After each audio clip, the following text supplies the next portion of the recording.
Jemaah haji asal Kota Padang yang masuk ke dalam kloter pertama embarkasi Haji Padang dilepas secara resmi pada hari ini menuju Asrama Haji Tabing Padang. Pelepasan jemaah haji ini dilakukan secara simbolis oleh Wali Kota Padang yang diwakilkan oleh Asisten 1 Pemko Padang Edi Hasmi di Masjid Nurul Iman Kota Padang.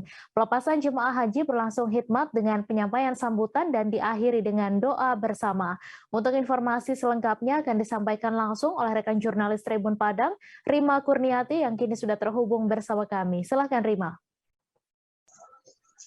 Baik, Mei, bisa saya laporkan bahwa hari ini jemaah haji Kota Padang mulai masuki asrama untuk kloter pertama. Pada kloter pertama ini terdapat 387 jemaah.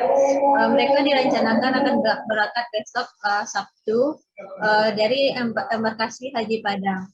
Dan pelepasan jemaah tadi dilakukan oleh Asisten 1 Pemerintahan Kota Padang. Asisten 1 Pemko Padang berpesan kepada jemaah agar berdoa untuk kebaikan Kota Padang dan menjaga persatuan dan kesatuan selama melaksanakan ibadah haji di Tanah Suci. Dan untuk diketahui pada tahun ini terdapat 500 jemaah haji asal Kota Padang yang diberangkatkan pada 6 kloter keberangkatan haji. Jemaah yang termuda ini jemaah termuda berusia 26 tahun, sementara jemaah paling tua itu berusia 65 tahun. Jemaah akan berangkat pada 7 kloter dan gelombang pertama itu dari 4 Juni sampai 10 Juni 2022 nantinya.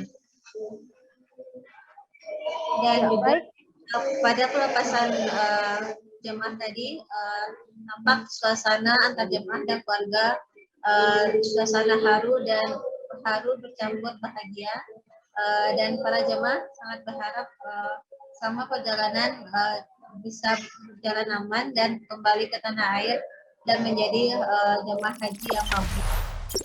Jangan lupa subscribe, share, komen, dan like ya.